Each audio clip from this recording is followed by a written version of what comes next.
পরে ঈদ এখন আমরা বাচ্চাদের কিছু কিনতে পারি নাই। সরকার কি এগুলো দেখে না? তাই উপদেষ্টা কি এগুলো মনে পড়ে না, চোখে পড়ে না? 13,000 টাকা দিছে 3 মাস পরে। এই 13,000 টাকা দিয়ে আমার কি হয়? চুরি বা ডাকাতি করতে আসছিলাম, কি কারণে গণপিটানি দেওয়া হইলো? খারাপ কিছু বইলা মন্তব্য করছে যা আমি এখন বলতে চাই না। আমরা এখানে ঈদ কাটাবো, তাছাড়া তো আমাদের কোনো উপায় নাই। 23 তারিখ যাবত এখানে আজকে 28 তারিখ পর্যন্ত শান্তিপূর্ণভাবে সমাবেশ চালাচ্ছি এবং চালিয়ে যাচ্ছি। চালানোর মাধ্যমে আমাদের যে 3 মাসের বকেয়া বেতন এবং ছুটির টাকা বোনাস সহ যে আমাদের দাবি, সে দাবি আমাদের এখনো পূরণ হয় নাই।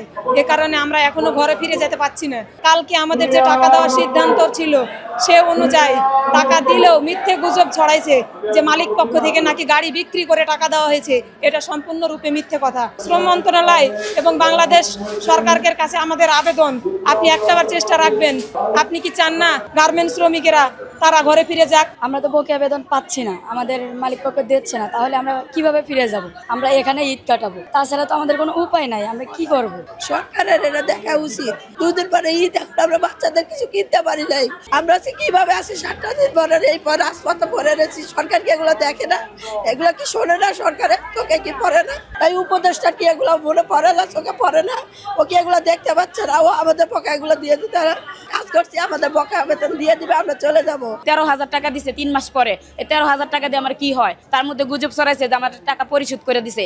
এটা কি সরকার জানে না কত টাকা দিছে? সরকার তো আমাদেরকে ধরে পিটানোর সময় ওটা ঠিক জানে যে কারে কোন দিক দিয়ে কিভাবে পিটাইতে হইব। তো আমাদেরকে কি কারণে গণপিটানি দেওয়া হইলো? আমরা তো এই জায়গায় কি চুরি বা ডাকাতি করতে আসছিলাম? আমরা জানি এই সমমূল অফিসটার থেকে আমাদের বিচার, মানে আমরা কোন সমস্যায় পড়লে বিচার করা হয়, যার জন্য এই জায়গায় আসছিলাম। তারা আমাদের 10 জন প্রতিনিধি গেল, তাদেরকে তারা বিভিন্ন রকম খারাপ কিছু বইলা মন্তব্য করছে যা আমি এখন বলতে চাই না। তারা অনেকগুলি খারাপ কথা বইলা, মানে তাদেরকে হুমকি দুমকি কি অনেকগুলি কথা বলছে। বলার পরে তারা ওই জায়গাতে আসার পরে আমরা কি করব? এই জায়গায় অবস্থান করতেছি। গতকালকে যে শ্রম উপদেষ্টা শ্রমিকদের বকেয়া পাওনা যে অসত্য তথ্য সমগ্র মিডিয়াতে দিয়েছেন, এইটা আসলে খুবই অন্যায় হয়েছে এবং শ্রমিকদের সাথে এটা প্রতারণা এবং তামসার সামিল।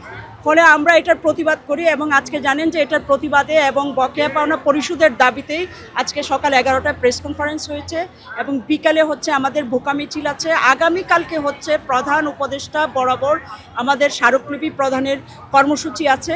ফলে হচ্ছে আমরা মনে করি যে এই যে শ্রম অধিদপ্তর আসলে শ্রমিকের টাকায় চলে, জনগণের টাকায় চলে, তারা তাদের যথাযথ দায়িত্ব পালন করবেন এবং গণঅভ্যুত্থানের পরবর্তীতে শ্রম উপদেষ্টা শ্রমিকদের নিয়ে কোনো তামসা করবেন না, প্রহসন করবেন না, মিথ্যাচার করবেন না, এটা অনুরোধ করব।